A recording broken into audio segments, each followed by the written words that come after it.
Mister தமிழன் games and A2D channel மாதிரி gaming explanation videos எப்படி மேக் பண்றது அப்படிங்கிறது தான் இந்த வீடியோல நம்ம பார்க்க போறோம். வாங்க வீடியோக்குள்ள போலாம்.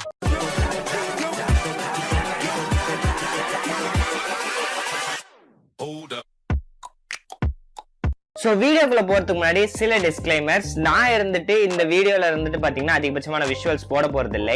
ஏன்னா இதுக்கு முன்னாடி போட்ட 5 வீடியோஸ்ல நான் சொன்ன எக்கச்சக்கமான விஷயங்களை இந்த வீடியோஸ்ல நான் ரிப்பீட் பண்ண போறேன். ஸோ அந்த வீடியோ பார்த்துருந்தீங்கன்னா கண்டிப்பா உங்களுக்கு வந்து இந்த வீடியோ கண்டிப்பா தெரிஞ்சிருக்கும். முக்கியமா அந்த மூவி எக்ஸ்பிளனேஷன் வீடியோ எப்படி மேக் பண்றது சொல்லிட்டு ஒரு வீடியோ போட்டிருந்தேன் பாத்தீங்களா, அந்த வீடியோ நீங்க கிளியரா பார்த்திருந்தீங்கனாலே இந்த வீடியோவை நீங்க பார்க்காம உங்களால இந்த மாதிரியான வீடியோஸை மேக் பண்ண முடியும். ரெண்டாவது விஷயம், நம்மளோட பழைய அந்த நான் உட்காந்து பேசுவேன் பாத்தீங்களா, அந்த இடம் இருந்துட்டு இப்ப ப்ரீ ஆக்குபைடா இருக்கு. சோ என்னால இனிமேல் அங்க உட்காந்து பேச முடியாது.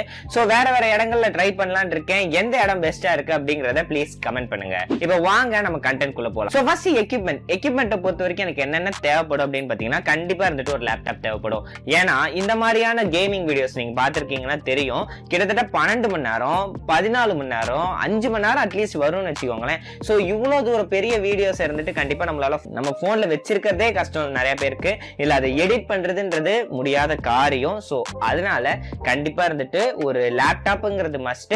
ஆடியோ ரெக்கார்ட் பண்றதுக்கு உங்க போனே கூட யூஸ் பண்ணிக்கலாம், அது ஒன்றும் பெரிய விஷயம் இல்லை. அடுத்து கண்டென்ட். நான் கண்டென்ட் எங்க இருந்து எடுக்கிறது? நான் இருந்துட்டு ஒரு பிளே ஸ்டேஷன் வாங்கி கண்டிப்பா இருந்துட்டு நம்ம ரெக்கார்ட் பண்ற அளவுக்கு எத்தனை பேருக்கு வசதி வாய்ப்புகள் இருக்குன்னு எனக்கு கண்டிப்பா தெரியல.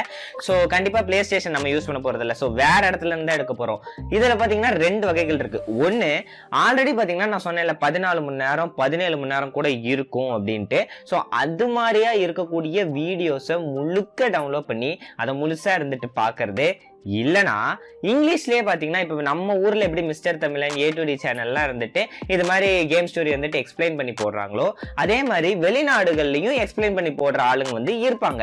சோ அவங்க எல்லாம் எக்ஸ்பிளைன் பண்ணி போட்டிருக்க அந்த வீடியோவை பார்த்துட்டு அந்த வீடியோவை அப்படியே எடுத்து நீங்க தமிழ்ல டிரான்ஸ்லேட் பண்ணிக்கலாம். பட் இங்க நீங்க நோட்டீஸ் பண்ண வேண்டியது என்ன விஷயம்னா, அவங்க இருந்துட்டு அப்லோட் பண்ணும்போது அவங்களோட சேனலோட லோகோ எங்கேயாவது போட்டிருந்தாங்கன்னா அந்த வீடியோவை நீங்க யூஸ் பண்ணாதீங்க. ஏன்னா அவங்களோட கண்டென்ட் அப்படிங்கறது ஈஸியா கண்டுபிடிச்சிருவாங்க. கண்டென்ட் டவுன்லோட் பண்ணதுக்கு அப்புறமா ஸ்கிரிப்டிங். சோ ஸ்கிரிப்டிங் பத்தி நான் நிறையவே பேசிட்டேன். பட் இந்த மாதிரியான வீடியோஸ்க்கு கண்டிப்பா நீங்க ஸ்கிரிப்ட் பண்ணும்போது நீங்க ஞாபகம் வச்சுக்க வேண்டிய ஒரு விஷயம் என்னன்னா, அது அவங்க சொல்லக்கூடிய டயலாக்ஸ். ஓகேவா, அந்த கேம்ல இருக்கக்கூடிய கேரக்டர்ஸ் ஒரு டயலாக் பேசுவாங்க, அதை நீங்க கண்டிப்பா நோட் பண்ணி ஆகணும். அதை நீங்க நோட் பண்ணிக்கிட்டீங்கன்னா அதோட தமிழ் டிரான்ஸ்லேஷன் இருந்துட்டு நீங்க உங்களோட வாய்ஸ் நரேஷன்ல வந்து கொடுத்துக்கலாம்.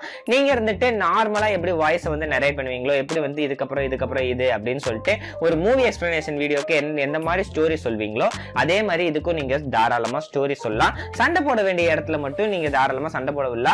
நீங்க வந்துட்டு மிஸ்டர் தமிழன் கேம்ஸ் அப்படிங்கிற அந்த சேனல் இருந்துட்டு இன்னும் பார்க்கல அப்படின்ற பட்சத்துல ஒன்ஸ் ஆர் ட்வைஸ் அவங்களோட வீடியோ பாருங்க. அந்த வீடியோஸ்ல அவங்க யூஸ் பண்ணக்கூடிய டெக்னிக்கை நீங்க ஈஸியா இருந்துட்டு அச்சீவ் பண்ண முடியும். சோ அவர் இருந்துட்டு என்ன பண்ணுவாருன்னு பாத்தீங்கன்னா, சில இடத்துல இருந்துட்டு அந்த பார்ட் இருந்துட்டு பேசாத மாதிரியும் அந்த சண்டை போறது வந்து பார்க்க விடுற மாதிரியும் இப்ப ரீசெண்டா பண்ணிட்டு இருக்காரு.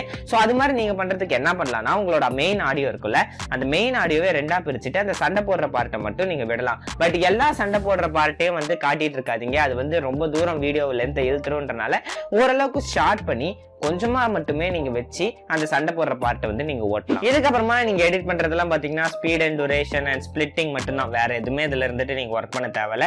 அதே மாதிரி இப்ப நான் ஆடியோ சொன்ன மாதிரி தனித்தனியா இருந்துட்டு நீங்க பிரிச்சு விட்டா போதும். இவ்வளவுதான் கேமிங் எக்ஸ்பிளனேஷன் வீடியோஸ்ல உங்களுக்கு தெரிஞ்சுக்க வேண்டியது. காப்பிரைட் பிரச்சனை வராதா அப்படின்னு சொல்லிட்டு உங்களுக்கு வந்து ஒரு கேள்வி வந்துச்சுன்னா, காப்பிரைட் பிரச்சனை வராது. அன்லெஸ் நான் முன்னாடியே சொன்ன மாதிரி மத்தவன் சேனல்ல அவன் லோகோ போட்டிருக்கான்னு தெரிஞ்சு அதை நீங்க எடுத்து யூஸ் பண்றீங்க அப்படின்ற பட்சத்துல உங்களுக்கு கண்டிப்பா வரும். மற்ற சமயத்துல உங்களுக்கு மேக்ஸிமம் வரதுக்கான வாய்ப்புகள் கம்மி தான். சோ ஷூட்டிங் எங்க பண்றதுன்னு தெரியல, எடிட்டிங் எப்படி பண்றது அப்படின்னு தெரியல. ஏன்னா எல்லாம் டைமிங்ல இருந்துட்டு கொஞ்சம் மாறி இருக்குன்றனால ரெகுலர் வீடியோஸ் என்னால கரெக்ட் டைமிங் வந்து அப்லோட் பண்ண முடியல. பட் இருந்தாலும் சரி, இன்னும் 4 தான். மொக்க commentary, minutes mystery, today trending, at Kishore play room, இந்த 4 சேனல் தான் இன்னும் பாக்கி இருக்கு. கூடிய சீக்கிரத்துல நான் ரெக்கார்ட் பண்ண உடனே கண்டிப்பா இருந்துட்டு அப்லோட் பண்ண ட்ரை பண்றேன். நாளைக்கோ நாளானைக்கோ மொக்க கமெண்ட்ரி சேனல் எப்படி வீடியோ மேக் பண்றாங்க அப்படிங்கிற வீடியோவோட உங்களை வந்து பாக்குறேன். It's TSR signing off. Bye by.